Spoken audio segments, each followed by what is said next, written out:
Welcome. तो इस video में अपन जेई का सवाल करेंगे 2020 का। अगर आपने कैरेक्टरिस्टिक इक्वेशन वाली वीडियोस नहीं देखी तो देख लो, उससे ये बहुत जल्दी हो जाएगा। अगर उससे नहीं किया तो ये बहुत लंबा जाएगा।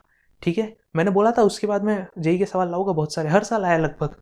तो ये सबसे लेटेस्ट है 2020 का फॉर नाउ। ठीक है, तो ये सवाल दिया है 2x2 मैट्रिक्स है। मैंने कहा था 2x2 सबसे ज़्यादा इंपॉर्टेंट होते हैं। ट्रेस ऑफ ए दिया है 3, ट्रेस ऑफ ए क्यूब दिया हुआ है और डिटर्मिनेंट ऑफ ए पूछा है। तो इसको कैसे करेंगे? सपोज डिटर्मिनेंट ऑफ ए को मैं कुछ मान लेता हूँ अल्फा, क्योंकि वो डिटर्मिनेंट ऑफ ए लिखने में बड़ा होता है। तो अपने को, चलो मैं एक बार इसकी नॉर्मल अप्रोच आपको बता देता हूँ। कोई बंदा मानेगा ए बी सी डी, मैं बता रहा हूँ एक नॉर्मल बच्चे की अप्रोच। दिस इज ए, वो निकालेगा ए स्क्वायर, फिर वो निकालेगा ए क्यूब, और ए क्यूब के ट्रेस को वो -18 कर देगा। वैसे आपको सारे एलिमेंट्स निकालने की जरूरत नहीं है, ए क्यूब में ए स्क्वायर में पड़ेगी, क्योंकि आपको सिर्फ डायगोनल एलिमेंट्स चाहिए। तो ए क्यूब का ट्रेस -18 कर देगा, ए प्लस डी को 3 कर देगा, और determinant of A D minus B C निकालने की कोशिश करेगा। बेसिकली एल्जेब्रा का सवाल बना दिया उसने इसको, मतलब जो अपनी नॉर्मल इक्वेशन सॉल्विंग वाली एल्जेब्रा होती है। तो अपन अपनी मेथड लेते हैं, अपने को अपनी मेथड पता है। ये हर मैट्रिक्स अपनी कैरेक्टरिस्टिक इक्वेशन को हमेशा फॉलो करेगा।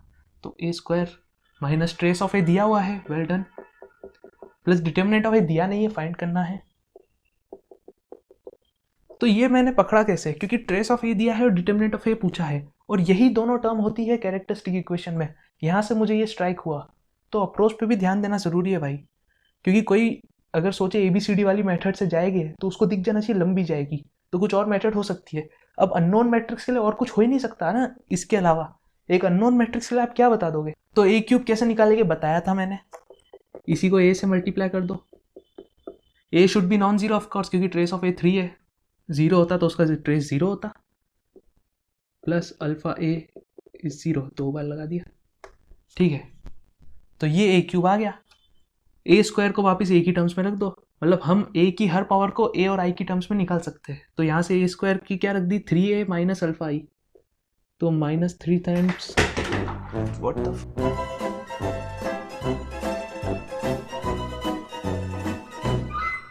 ऑलराइट। तो कुछ हादसा हो गया था, आई एम सॉरी। फिर से कंटिन्यू करते। तो यहाँ पे ए स्क्वायर की वैल्यू डालनी है। ए स्क्वायर की वैल्यू क्या है, 3 अल्फा, अरे क्या लिख रहा हूँ यार, 3a माइनस अल्फा आई। तो बहुत बड़ा हादसा हो गया था, और मैं शायद 3 घंटे हो गए अभी वापस आया हूँ। 3a स्क्वायर माइनस अल्फा आई। ओके, तो ए स्क्वायर की वैल्यू यहाँ रख दो। बेसिकली हम 2x2 में किसी ए की कोई सी भी पावर को ए की टर्म्स में ला सकते हैं, ए और आई की टर्म्स में। तो वही हम यहाँ पे भी कर रहे हैं। तो यहाँ ये भी एक फैक्टर है कि आपको स्ट्राइक करना चाहिए था कि ये इक्वेशन यहाँ पे यूज होगी, क्योंकि ए क्यूब अगर ए और आई की टर्म्स में आ गया तो मुझे ए क्यूब का ट्रेस दिया है, मुझे ए का ट्रेस दिया है, मुझे आई का ट्रेस पता है। तो वहाँ पे डिटर्मिनेंट ऑफ ए की अगर टर्म आएगी तो वो निकल जाएगी। ये भी एक, मतलब अब अप्रोच पकड़ना है ना, अप्रोच पकड़ना सबसे इंपॉर्टेंट है। ये सब तो कैलकुलेशन है, इनका कोई मतलब नहीं है।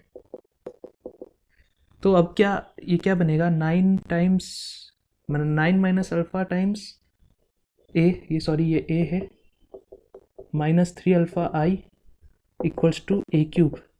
तो अब यहाँ पे थोड़ा सा, ये तो क्लासिकल है, यहाँ तक हम हर बार करते हैं। जेई ने तड़का लगा दिया ट्रेस का, तो ट्रेस की प्रॉपर्टीज अपने को पता होनी चाहिए। अब ट्रेस की प्रॉपर्टी नहीं पता तो भी वो ऑब्वियस, जेई बोलेगा कि ऑब्वियस है जो मैं बताने वाला हूँ properties. Trace of A plus B is trace of A plus trace of B, बहुत ही ऑब्वियस प्रॉपर्टी है। दोनों को ऐड करके डायगोनल का सम निकालो, या दोनों के डायगोनल का सम निकाल के ऐड करो, सेम है। ट्रेस ऑफ के टाइम्स ए इज के times trace of A, this is also very simple. ये तो उस पर तो बात ही नहीं करनी चाहिए।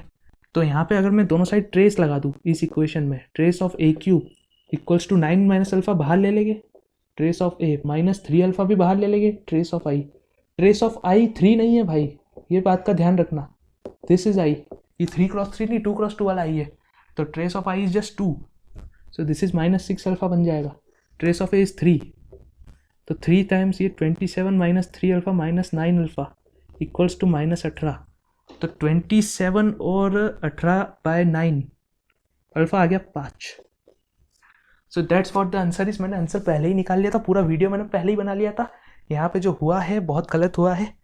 सो किसी और दिन बताऊंगा। बहुत बहुत तो ये यहाँ पे सबसे इंपॉर्टेंट क्या था, ये सब तो बकवास था, ये स्ट्राइक करना चाहिए, वरना वो ABCD मान के तो भाई you will be lost, this path goes nowhere.